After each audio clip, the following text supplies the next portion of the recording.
Okay, there we go. Go ahead and hit record. Okay, perfect. I'm, like I said, going to start out with the bio and then we'll just jump right into some questions. Sure. Hi, everybody, and welcome. I am here with Brett Oland today, who's the CEO of Bow Valley Credit Union.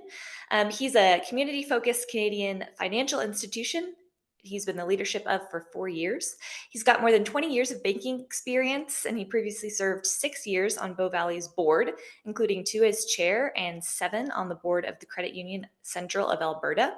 Brett is a chartered professional accountant who holds a Bachelor of Commerce from the University of Calgary and an ICDD designation from the Rotman School at the University of Toronto.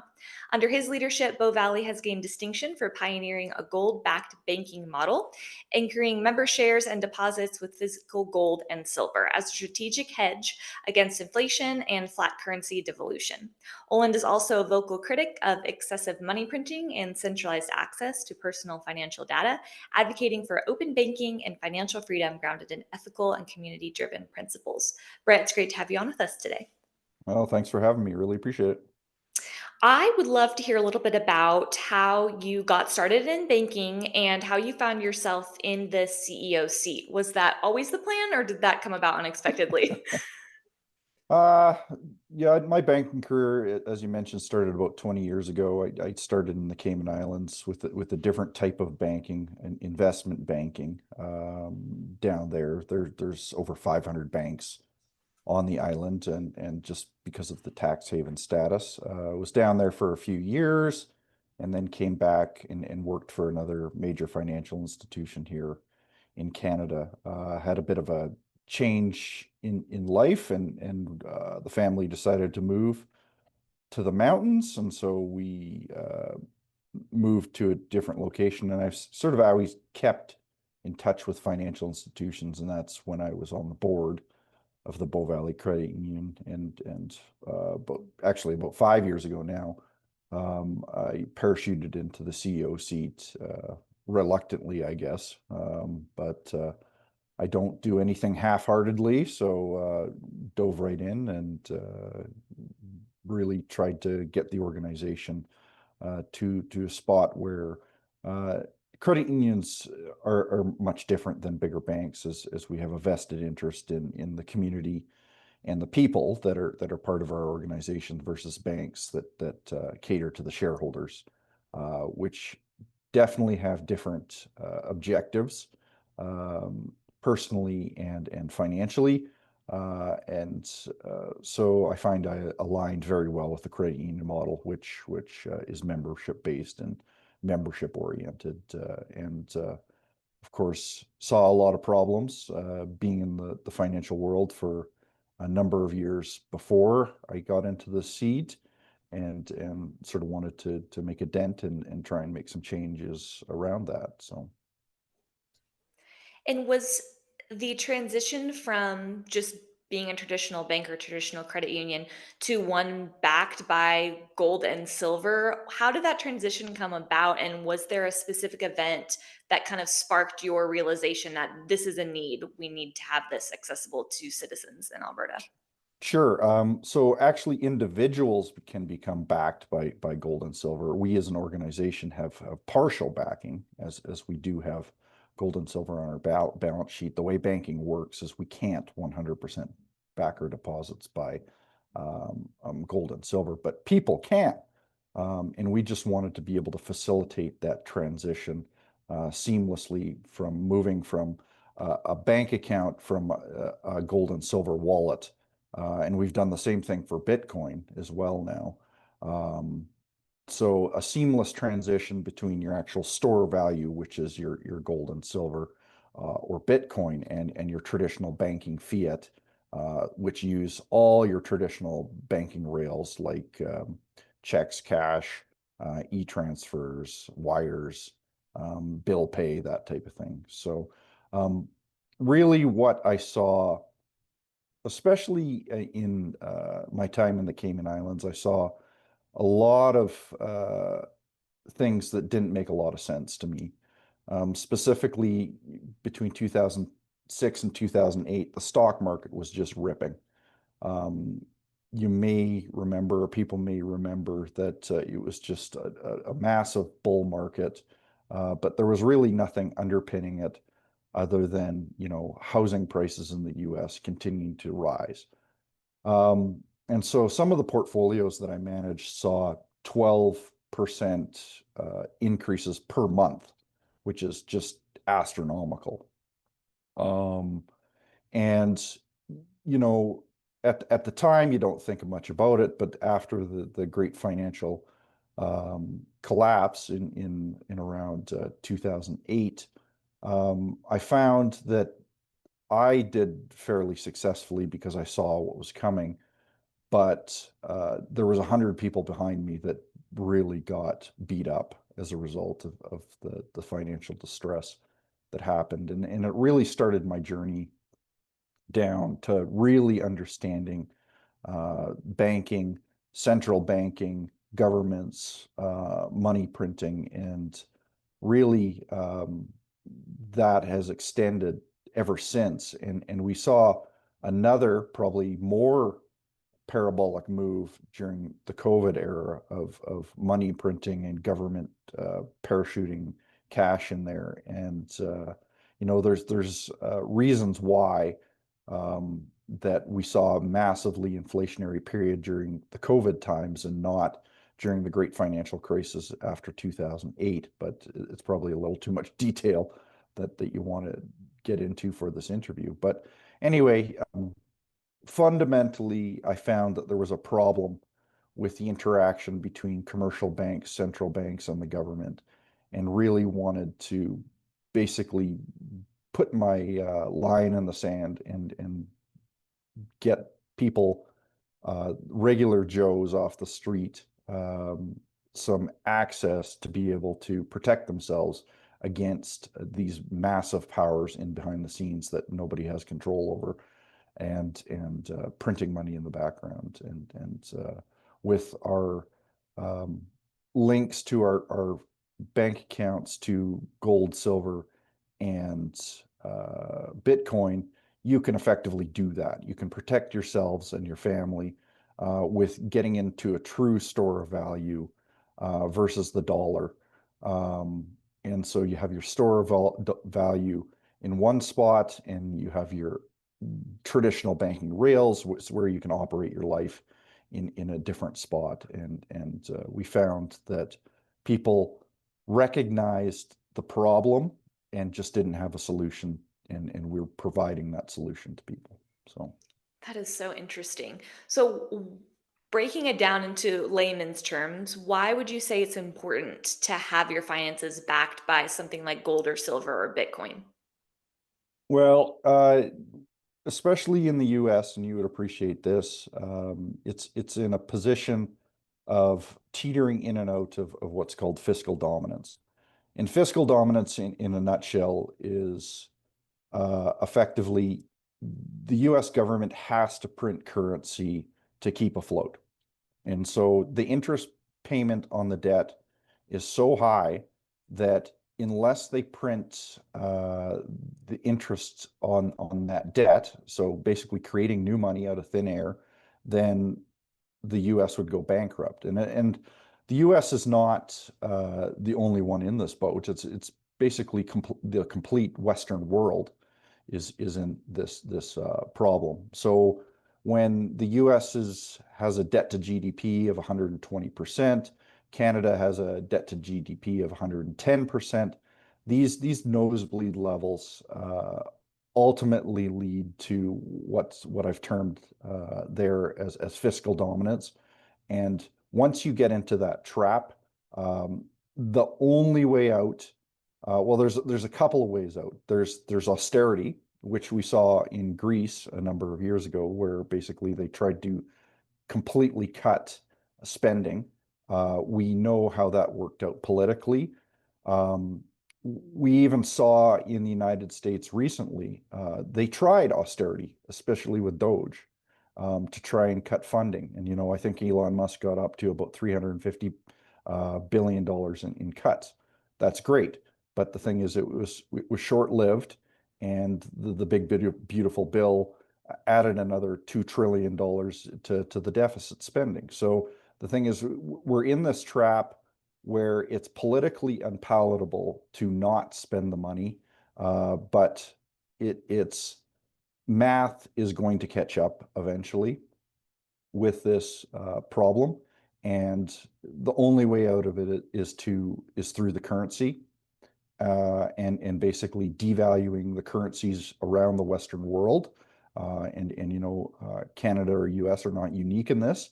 It's basically the complete Western world is going to have to print to high heaven to get themselves into a position where the debt to GDP is much, much lower, and sustainable, where the actual tax base of revenue that's brought in can actually pay for the interest on the debt.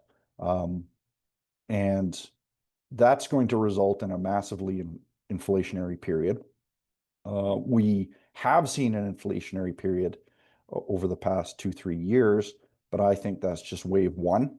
We're probably going to see three of these waves of inflation. And if you want to protect yourself financially from that, especially people that have worked a lifetime for their savings, it's not so bad on the people that are still in the working environment because they can demand more wages. But people that have retired and have a massive amount of savings, they're just going to get absolutely wiped out. So nominally, their bank accounts are effectively going to stay the same. If you had $100 or $1,000 in your bank account, it'll always have that $1,000 or $100 in your bank account.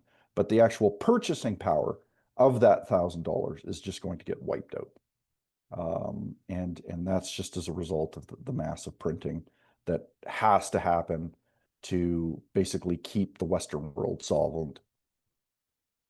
Interesting. And so that is the rationale behind the importance of being invested in silver and gold, Bitcoin, that kind of thing, because the value doesn't change even though inflation fluctuates. Is that right? Well, the purchasing power does not change. So Okay. the Interesting. actual value in US dollars or Canadian dollars does change with Mhm. gold and silver in Bitcoin, and it fluctuates. But um, Bitcoin is a newer asset class. It's only been around for 15 years, but it effectively does the same thing. But gold and silver have been around for thousands of years and basically have done its job in protecting the purchasing power. And the old adage is that a person can buy a fine man's suit with a gold coin. And so, back in the Roman times, you could buy a toga and some sandals and a nice belt and maybe a hat or something like that.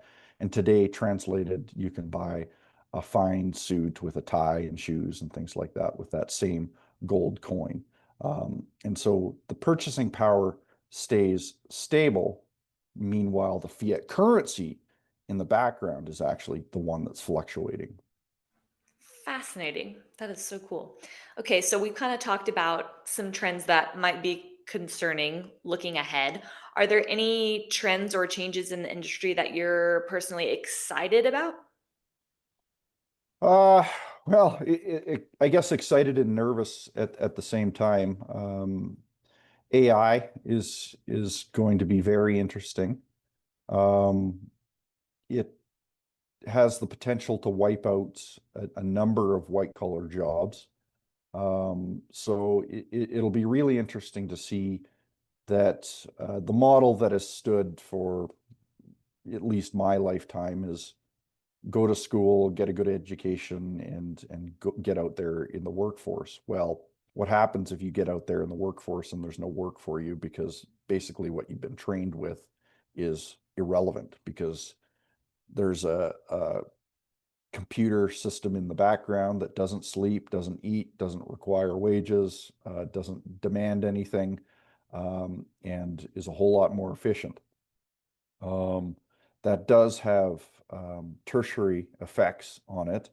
It's a massive power drain, and so the electrical infrastructure probably across the Western world again is not sufficient to keep up with this artificial intelligence piece, and potentially places like in Asia with declining demographics, are in much better positions because they continue to increase their power consumption, even though they're not having the babies. They also aren't having the immigration. So basically, in a very deflationary environment with artificial intelligence, the better country is actually the one that with declining demographics. And so these rules that have stood very true for the past number of years, like I say, my lifetime, go to school, get a job, um, inflation will continue to happen. We need immigration. We need people to have babies. Potentially could get completely flipped on its head.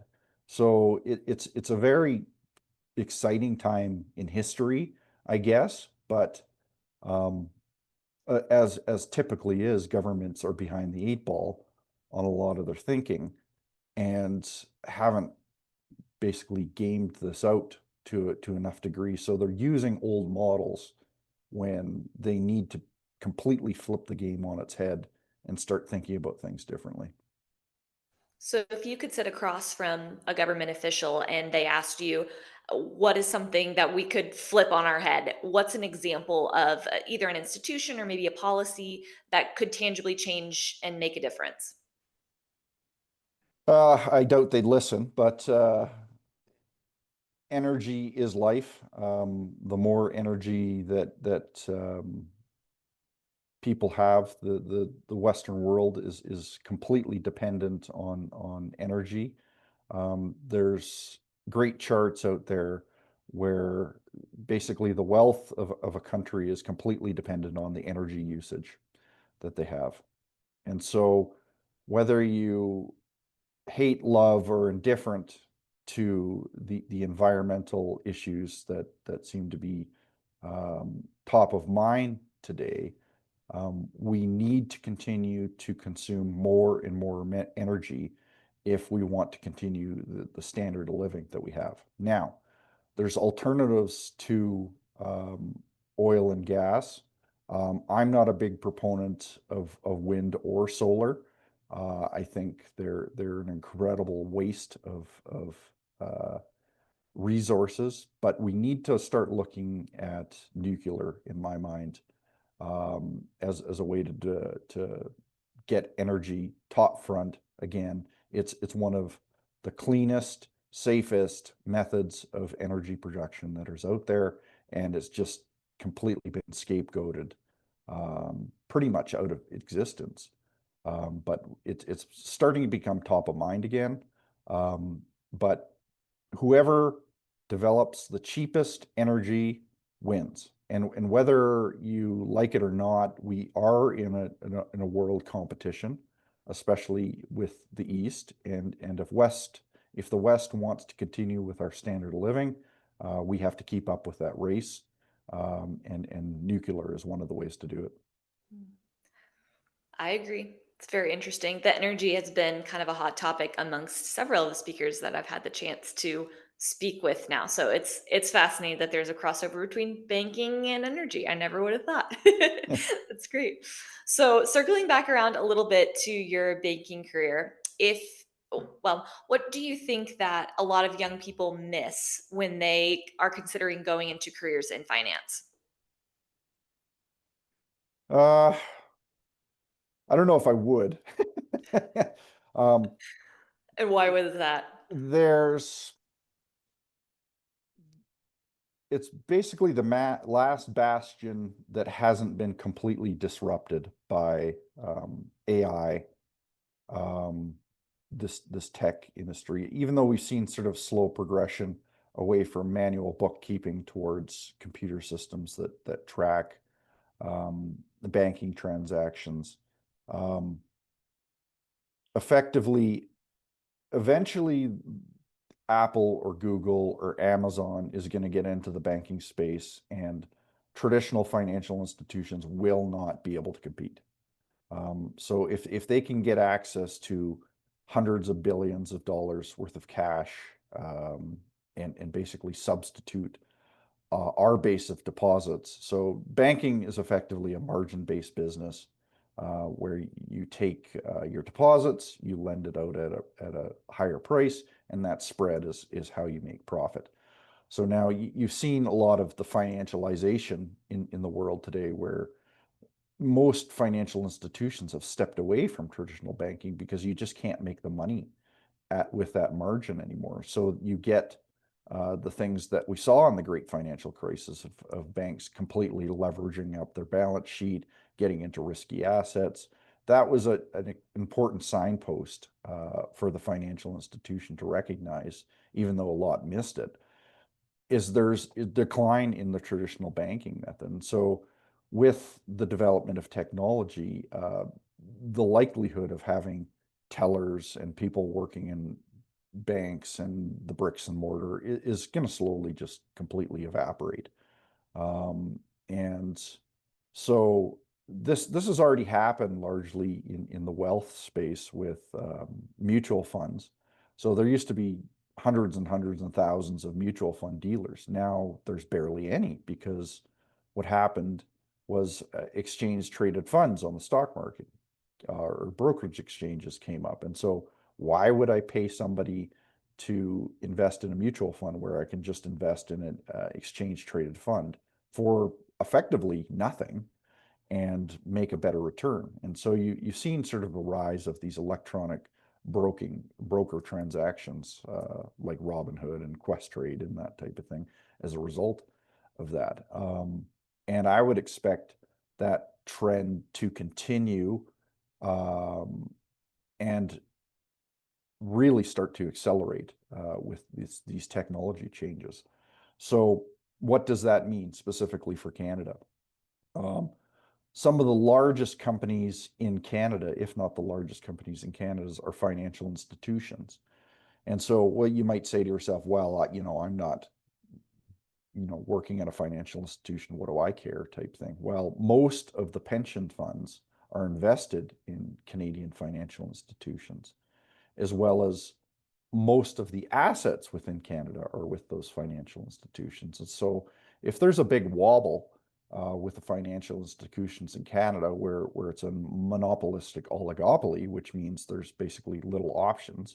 In the US, there's much more options to do banking with. It could seriously disrupt the economy of Canada. And we need to be able to get ahead of that. Young people need to be able to get ahead of that and sort of look through what's next. And so anyway, my recommendation is not to get into finance. And I would say avoid traditional things like anything traditional coming out of a university or college may be at risk.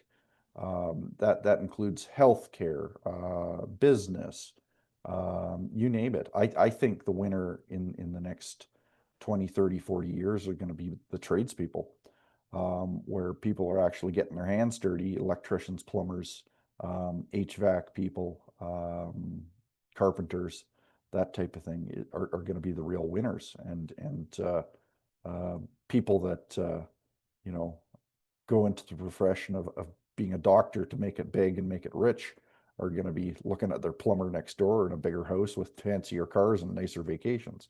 So That's certainly an interesting trend that we're seeing. And do you find that people seem to be aware that this is potentially on the horizon, or is it still a niche topic?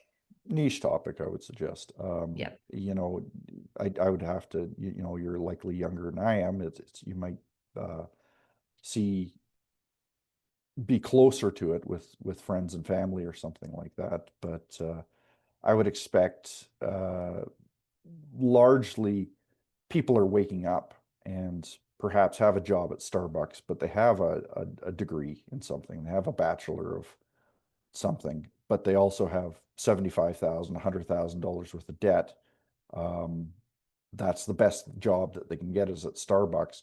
They got sold a bill of goods that was incorrect, and now I think there's a lot of discomfort around it, and so there's a bit of awakening on that. Unfortunately, I think it's been, especially with the millennial generation, misdirected on where the problems lie, and they seem to be leaning towards more of a socialist bent, which I think is the incorrect conclusion based on what happened there. It is basically that socialist bent that got them into the predicament that got them in to the first place. It's like, oh yeah, we're going to support you as the government to go to school. Good little person going to school, and you'll have a job when you come out of it. And it was a bill of goods that was completely false.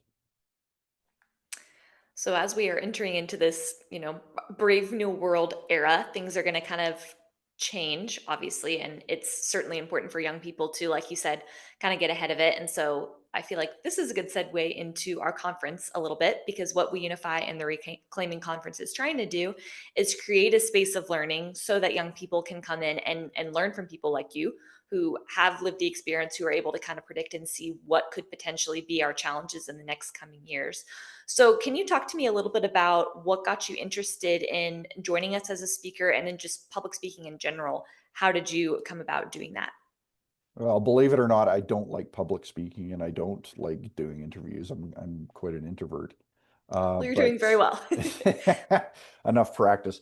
Um, it's important for people to recognize where the real problems lie. I think there's a lot of people waking up the fact that governments and the media have not done a good job on communicating the real problems, and whether that's on purpose or there was a narrative or whatever it is, it kind of doesn't really matter. There is that awakening of people really questioning everything that they've been taught in the past. And so I think that's really important for young people to do, is to continue to question that, and why get involved. There's very few organizations or um, governments that are buying into the fact that things need to change, and people are looking for alternatives, and this is a voice to be able to do that on the leading edge of basically getting to that next place. And I can safely say that what I've seen, um, because I was young or old enough to see when things were really good in Canada and the US. Um, and how far we've fallen from that is just astonishing. And younger people maybe have never known any different. And that's, I guess, the very good transition between sort of older generations and younger generations that can sort of convey that, listen, you're getting sold this bad bill of goods. Things were much better. Things can get better, but you have to take the right path. You have to take the path away from socialism. And capitalism is what basically created the massive wealth in the West in the first place. And it's not this socialist bent that people seem to be driving towards. So, Absolutely. And if you all are interested in hearing more from Brett, if you liked what you heard, I encourage you to check out our website at weunify.ca for tickets to our upcoming Reclaiming Conference to learn more about how you can become better informed and good stewards of your finances. Thank you all so much for joining us today. And thank you, Brett, for taking time to talk with us.